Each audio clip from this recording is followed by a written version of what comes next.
As we sit here on August 4th, sources tell me there is nothing set in stone about whether Giannis Antetokounmpo wants to stay in Milwaukee or whether he wants to leave elsewhere. He's been evaluating his future his entire offseason. I reported way back in mid-May that he's open-minded about whether his best fit is in Milwaukee or is it a trade elsewhere. That process has been continuing. There's been some real conversations he's having with his inner circle, from my understanding. It's the beginning of August. We're in the off season. Let's have some fun. In this video, I got 4 of the best likely trades that I think could really happen for Giannis Antetokounmpo, ones that are fair.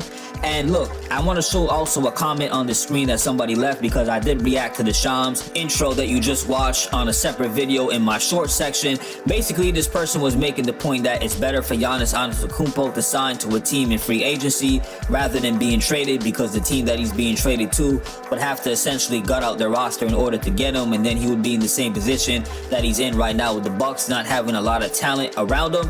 It was a good point, which is why I like the comment. Let me also say a team that can sign Giannis outright obviously has a lot of cap space, and if they have a lot of cap space, that means the team probably isn't as good because they don't have to spend as much money in order to keep their players. That would be the inverse to that suggestion. Without further ado, let's get to the most obvious team that I think works out best for the Milwaukee Bucks trading Giannis, the San Antonio Spurs. As you see on the screen, in order for the Spurs to make this trade happen, they give up Vassell, a guy who could get you about 20 points just under that. Keldon Johnson, somebody else who does the same thing, similar in terms of just being able to score about 20 a game. Vassell and Keldon Johnson are both tweeners in terms of shooting guards, small forward. The Spurs already have enough guards with De'Aaron Fox, Stephon Castle, and now their top pick, Dylan Harper. So the guard position is set. And then going back to this trade, if that's not enough, you put Jeremy Sohan, undersized power forward but plays defense, young 22, kind of reminds me a little bit of a Dennis Rodman kind of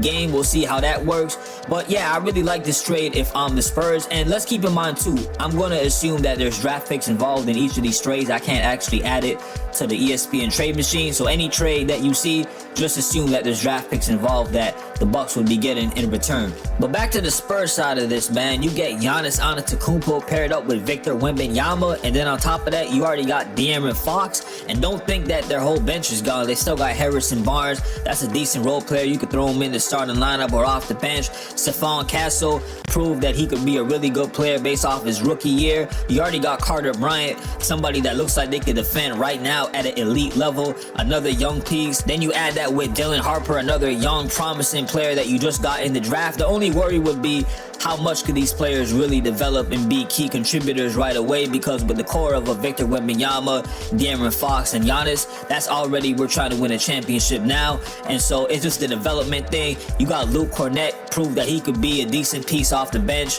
when he was with the Celtics. I like this trade if you ask me. Let's move on to another team that was linked to Giannis a lot during this offseason, or at least until they quote-unquote let go of their GM and president. I'm talking about Masai Ujiri with the Raptors. And look, there was that connection because of the shared heritage that Masai has with Giannis in Nigeria, their work that they've done with basketball in the continent of Africa as a whole.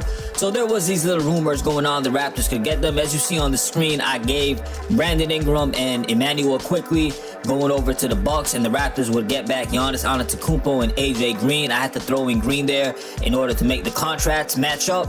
Look, I don't see how, if they made a trade with the Raptors, the Bucks, that they get anything less than Brandon Ingram. And I would assume the Bucks would be a little bit more enticed if Brandon Ingram was in the trade as opposed to Scotty Barnes. Not to say that Scotty Barnes is way off Ingram. I just think with BI, he's more of a pure scorer right now. His game looks like it could translate the buckets a lot more than Scotty Barnes as of right now. I'm still waiting to see if Scotty takes a huge leap.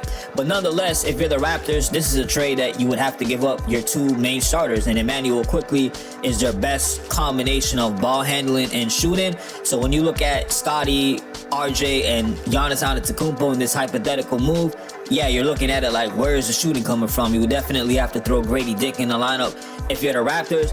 But we're talking about a former MVP, Defensive Player of the Year champion. If I'm the Raptors, you do this trade. And of course, like I said, the draft picks would be involved. I don't see the Raptors as getting this trade without giving up some first-round picks. All right, the Bucks side, you get back 2 players that could score the ball really good and create their own shot and some future picks. Moving along, another team that I don't see people mention a lot that I think could really pull off this trade and get Giannis Antetokounmpo would be the Orlando Magic.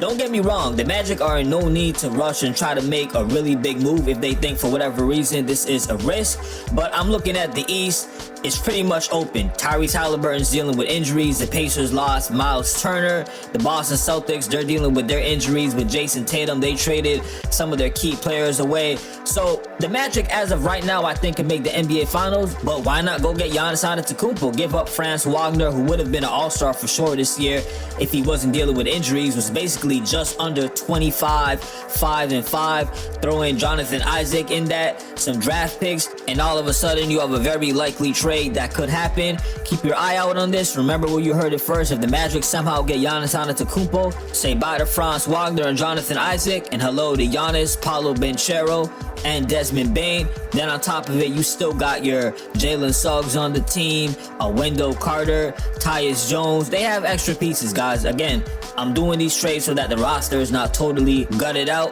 which means that Giannis would be paired with 2 other stars while still having decent role players around him. Last but not least, the Bucks could make a trade with the Hawks, and I think this package that I got on the screen is just as good, maybe even better than the Spurs one. All right, Jalen Johnson, Okongwu, Dyson Daniels for Giannis Antetokounmpo.